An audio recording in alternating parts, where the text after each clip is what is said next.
गिबिथारावनो गासै बिटिआर बासिनिसिम आंनि खुलुमनाय जासिगोन। दिनैनि बे जोङो बेलासि दुब्लियाव प्रेस मिट लानायनि गुबै जाहोनानो जाबाय जोंहा दिनै 61 खेबनि प्रथम भारतनि प्रधानमन्त्री पन्डित जवाहरलाल नेहरूनि थैनाय सानखौ जों फालिदों। दा बिथांखौ सन्मान होनो जों ज' जाफैदों। दा बेखौनो उसिला लानानै जोङो फंनैसो गासै बिटिआर बासिनि माखासे रादाबफोर होनो सानदों। आरो दिनैनि बे मिटिंआव आंजों दङ 13 चिरांनि ब्लक प्रेसिडेन्ट एन'स इसवारि, 15 काजलगावनि ब्लक प्रेसिडेन्ट मथिलाल नार्जारि दङ, आरो सुबाइजारनि भाइस प्रेसिडेन्ट, आरो सुबाइजार इउथनि प्रेसिडेन्ट, आरो लकेल गागि दैदेनगिरि डक्टर आइस बसुमतारी, आरो कंग्रेसनि मेम्बारफोर। जोङो दिनैनि बे मोजांथार सानाव बेखौनो सानदों जे 61 बोसोर जाबाय पन्डित जवाहरलाल नेहरू थैनाया। बिथाङा भारतनि गिबि प्रधानमन्त्रिमोन। बिथांनि सिमां, बिथांनि आसा, जे बिथांखौ बुङो जे भारतनि आर्किटेक्ट होननानै। भारतआव बोरैहाय गोजोननाय आरो जौगानायखौ लाबोनांगौ बेनि फरिपुर सिमाङा बिथांनाव दंमोन। दा बे सिमांखौ जोङो दिनै रियालिटियावहाय कनभार्ट खालामनो हाया। बिथाङा बुङोमोन इउनिटि इन डाइभारसिटि। जोङो गावस्रा जुदिअ नाथाय जोङो खौसे। दा बेनि मुल मन्त्रआनो जाहैबाय भारत हादोराव गोबां राव, हारि हारिसा, धोरोम लानानै रायजो जानाय मोनसे हादोर। बावहाय जोङो गुबुन गुबुन जोबखा, रावबो बिमा मासेनि फिसा। थेवब्लाबो जोङो मोनसे आत्मा, मोनसे स्पिरिटखौ लानानै, मोन्थोरखौ लानानै जोङो भारतखौ उदांस्रि खालामदों। बे जाहैबाय खौसेथि। जों गावस्रा गावस्रि नङा, जोङो खौसे, जों गासैबो भारत। दा बिथांनि बे मोन्थोर इउनिटि इन डाइभारसिटि, दा बेनो भारतआव गोजोननाय लाबोगोन, बेनो भारतखौ लुखांगोन। बेनि दृश्यखौसो जोङो दिनै फिन बड'लेण्डनि रायजो राजाफोरनो गोसोखांहोनो सानदों। पन्डित जवाहरलाल नेहरूआ जे सिमांखौ नुदों, बे सिमांखौ दिनै राहुल गान्धीया फिन नुफिनदों। आरो बे राहुल गान्धीया गावनि बिबौ जवाहरलाल नेहरूनि सिमांखौहाय मोगथाङाव लाबोनो बिथाङा गोबां नाजादों। नाथाय जोंनि बे सानस्रिनि सुथुरा जाहैबाय भारतीय जनता पार्टी। बे खौसेथि सानस्रिनि सुथुरा जाहैबाय RSS। बिथांमोना खौसेथिखौ लुबैया। बिथांमोना राव आरो जात पात, हारि, धोरोम लानानै जोंखौ गावस्रा गावस्रि खालामो।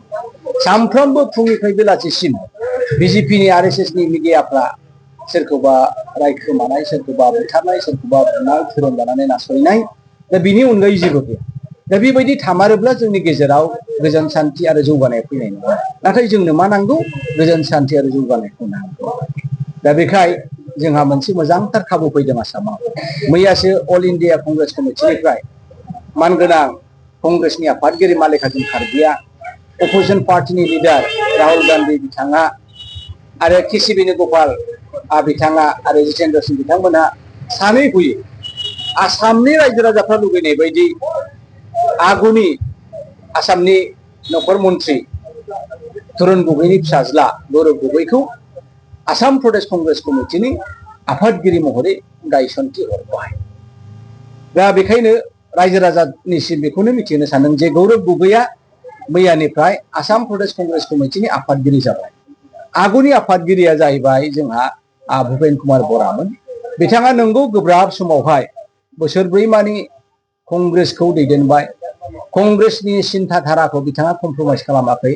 गावनि न'खरखौ नेवसिनानै, गावनि गोजोनखौ नेवसिनानै सानफ्रामबो सान्दुं अखा गोबां खाथिनानै कंग्रेसखौ जे महराव होदों, बियो जोबोद साबायखर। आरो जोङो बिथांनिसिम अराय समनि थाखाय जोङो जोंनि मान बावनाया थागोन। नाथाय दिनै जेखौ AICC अल इन्डिया कंग्रेस कमिटिया आसामनि रायजो राजाफ्रा लुबैनाय बायदि जे दिनैनि थासारिखौ नायनानै गौरब गगैखौ हरबाय, बेखौ जोङो बयबो बरायनानै लानांगोन। आरो गौरब गगैखौ मावनो थाखाय जोङो खाबु आरो सुबिदाखौ होनांगोन आरोमा। दा बेखायनो दा जोंनि ओनसोलाव बड'लेण्डआवनो जा, आसामावनो जा, गोजोन, जौगानाय आरो आब्रुथिखौ लाबोनांगौबा जोङो मोनसे सिन्थाखौ जोङो जोंनिफ्राय गोजान खालामनांगोन। बे जाहैबाय गावजों गाव मुगैलायनायखौ। आरो बे गावजों गाव मुगैलायनायनि मोन्थोरा रावनावबो गैया, भारतीय जनता पार्टिनावसो दङ। बे मोन्थोरा RSSनाव दङ, थुनज्लायलायनाया। दा बेखायनो जोङो बेखौहाय जोंनि गोसोनिफ्राय एरख'नांगोन आरो मोनसेखौ जोङो जोंनि गोसोआव बरायनानै लानांगोन। बे जाहैबाय कंग्रेसनि सानस्रि। कंग्रेसनि सानस्रियानो जाहैबाय जों बयबो न'खरसेनिनो बिदा फंबाय। जों बिदा फंबाय न'खरसेनि सुबुङा ज' जायाब्ला जोङो हारि आरो हादोरखौ जौगाहोनो हानाय नङा। बेनो जाहैबाय इण्डियान नेशनेल कंग्रेस। दा बे सानस्रिखौ गौरब गगैया आसामाव मैयानिफ्रायनो बिबान लानानै मावदिंसिगोन। दा बे बिथांनि मावनायाव जों जाहाथे बयबो बोर सारस्रिहरो आरो आनान गसाइनाव आर'ज गाबो। आं बेखौनो फोरमायनो थाखाय दिनैनि बे मेलखौहाय लिरनाय जादों। गेजेरावहाय बिसायख'थिया जानो बारा गोबाव सम गैलिया, बिदिनो नोजोरखौ कंग्रेस बिलाइ हिसाबै माबायदि लाखियो सार? बिसायख'थिया बारा गोबाव गैला, बेखौ जों बयबो मिथिगौ। जोङो नुदों इउपिपिएल आरो बिपिएफनि गेजेराव गिलु बालु अरख्लाबलायनाय सुख्लाबलायनाय। मैया दाखालिसो गोदान मोनसे मन्थ्र लानानै फैदों माबाया दिपेन बर' बिथाङा, बिपिएफ आरो इउपिपिएलजों खौसे जानाय। दा नंगुबैयाव बेफोरबायदि साननायखौ सानदों ना ओरैनो मोनसे रायलायनायनि नामाव बुंनायनि नामाव बुंदों, बुजिनो हाया। बावहाय आं मोनसे जिनिसखौ खोब नोजोर होदों आरो हाग्रामायानो जा प्रमदआनो जा बिथांमोननि एटाक लाइना एखेबारे मेक्सिमामाव थांदों आरो बिथांमोनहा। दा पलिटिकेल पार्टिसो एखमबा एखमबा बिथांमोननि गावजों गाव रायलायनाय बुंलायनायफ्रा पार्सनेल जायो। जाहाथे बेफोरबायदि परिबेसखौ लाबोना आं बेखौ खावलायदों। नङाबा जोंनि गेजेराव बुलाय सोलाय दानलाय सोलाय जादों आरो जाहाथे गणतन्त्रआव बे जाया। बयहाबो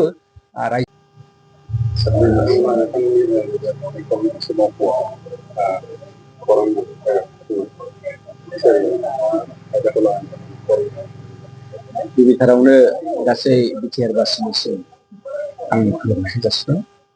दिनैनि बे जोङो बेलासि बुब्लियाव प्रेस मिट लानायनि गुबै जाहोनानो जाबाय जोंहा दिनै 61 खेबनि प्रथम भारतनि प्रधान मन्त्रि पन्डित जवाहरलाल नेहुरुनि थैनाय सानखौ जों फालिदों। दा बिथांखौ सनमान होनो जों ज' जाफैदों। दा बेखौनो असिला लानानै जोङो फंनैसो गासै बिटिआर बासिनि माखासे रादाबफोर होनो सानदों। आरो दिनैनि बे मिटिङाव आंजों दङ 13 चिरांनि ब्लक प्रेसिडेन्ट एन'स इसवारि, 15 काजलगावनि ब्लक प्रेसिडेन्ट मथिलाल नार्जारि दङ, आरो सुबाइजारनि भाइस प्रेसिडेन्ट आरो सुबाइजार इउथनि प्रेसिडेन्ट आरो लकेल गागि दैदेनगिरि डक्टर आइस बसुमतारी आरो कंग्रेसनि मेम्बारफोर।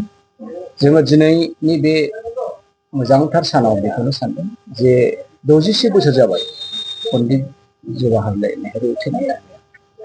बिथाङा भारतनि गिबि प्रधान मन्त्रिमोन। बिथांनि सिमां, बिथांनि आसा, जे बिथांखौ बुङो जे भारतनि आर्किटेक्ट होननानै। भारतआव बोरैहाय गोजोननाय आरो जौगानायखौ लाबोनांगौ बेनि परिपुर सिमाङा बिथांनाव दंमोन।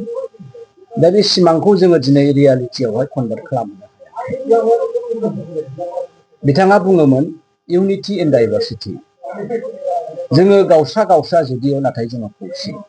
दा बेनि मुल मन्त्रआनो जाहैबाय भारत हादोराव गोबां राव, हारि हारिसा, धोरोम लानानै रायजो जानाय मोनसे हादोर।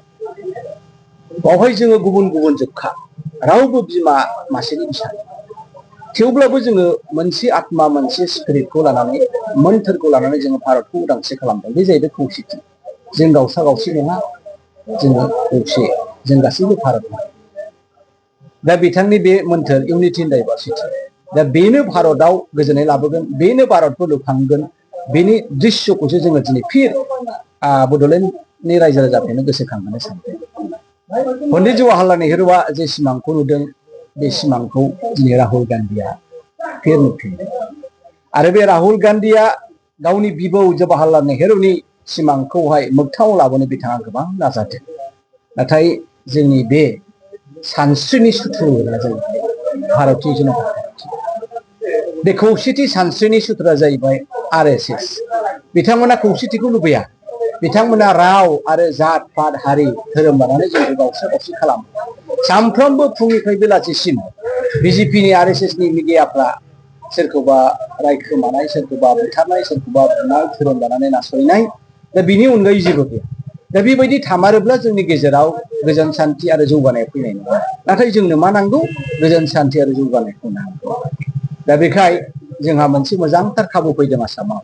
मैयासो अल इन्डिया कंग्रेस कमिटिनिफ्राय मानगोनां कंग्रेसनि आफादगिरि माल्लिकार्जुन खारगेया अपोजिसन पार्टिनि लिडार राहुल गान्धी बिथाङा आरो केसि वेणुगपाल बिथाङा आरो जितेन्द्र सिंह बिथांमोनहा सानै फैयो आसामनि रायजो राजाफ्रा लुबैनाय बायदि आगुनि आसामनि नखर मन्त्रि तरुण गगैनि फिसाज्ला गौरब गगैखौ आसाम प्रदेश कंग्रेस कमिटिनि आफादगिरि महरै गायसनथि हरबाय। दा बेखायनो रायजो राजानिसिम बेखौनो मिथिहोनो सानदों जे गौरब गगैया मैयानिफ्राय आसाम प्रदेश कंग्रेस कमिटिनि आफादगिरि जाबाय। आगुनि आफादगिरिया जाहैबाय जोंहा भुपेन कुमार बरामोन। बिथाङा नंगौ गोब्राब समावहाय बोसोरब्रैमानि कंग्रेसखौ दैदेनबाय। कंग्रेसनि सिन्था धाराखौ बिथाङा कमप्रमाइज खालामाखै। गावनि नखरखौ नेवसिनानै गावनि गोजोनखौ नेवसिनानै सानफ्रामबो सान्दुं अखा गोबां खाथिनानै कंग्रेसखौ जे महराव होदों बियो जोबोद साबायखर। आरो जोङो बिथांनिसिम अराय समनि थाखाय जोङो जोंनि मान बावनाया थागोन। नाथाय दिनै जेखौ AICC अल इन्डिया कंग्रेस कमिटिया आसामनि रायजो राजाफ्रा लुबैनाय बायदि जे दिनैनि थासारिखौ नायनानै गौरब गगैखौ हरबाय, बेखौ जोङो बयबो बरायनानै लानांगोन आरो गौरब गगैखौ मावनो थाखाय जोङो खाबु आरो सुबिदाखौ होनांगोन आरोमा। दा बेखायनो दा जोंनि ओनसोलाव बड'लेण्डआवनो जा आसामावनो जा गोजोन जौगानाय आरो आब्रुथिखौ लाबोनांगौबा जोङो मोनसे सिन्थाखौ जोङो जोंनिफ्राय गोजान खालामनांगोन। बे जाहैबाय गावजों गाव मुगैलायनायखौ। आरो बे गावजों गाव मुगैलायनायनि मोन्थोरा रावनावबो गैया, भारतीय जनता पार्टिनावसो दङ। बे मोन्थोरा RSSनाव दङ, थुनज्लायलायनाया। दा बेखायनो जोङो बेखौहाय जोंनि गोसोनिफ्राय एरख'नांगोन आरो मोनसेखौ जोङो जोंनि गोसोआव बरायनानै लानांगोन। बे जाहैबाय कंग्रेसनि सानस्रि। कंग्रेसनि सानस्रियानो जाहैबाय जों बयबो न'खरसेनिनो बिदा फंबाय। जों बिदा फंबाय न'खरसेनि सुबुङा ज' जायाब्ला जोङो हारि आरो हादोरखौ जौगाहोनो हानाय नङा। बेनो जाहैबाय इण्डियान नेशनेल कंग्रेस। दा बे सानस्रिखौ गौरब गगैया आसामाव मैयानिफ्रायनो बिबान लानानै मावजेनसिगोन। दा बे बिथांनि मावनायाव जों जाहाथे बयबो बोर सारस्रिहरो आरो आनान गसाइनाव आर'ज गाबो। आं बेखौनो फोरमायनो थाखाय दिनैनि बे मेलखौहाय लिरनाय जादों। गेजेरावहाय बिसायख'थिया जानो बारा गोबाव सम गैलिया, बिदिनो नोजोरखौ कंग्रेस बिलाइ हिसाबै माबायदि लाखियो सार?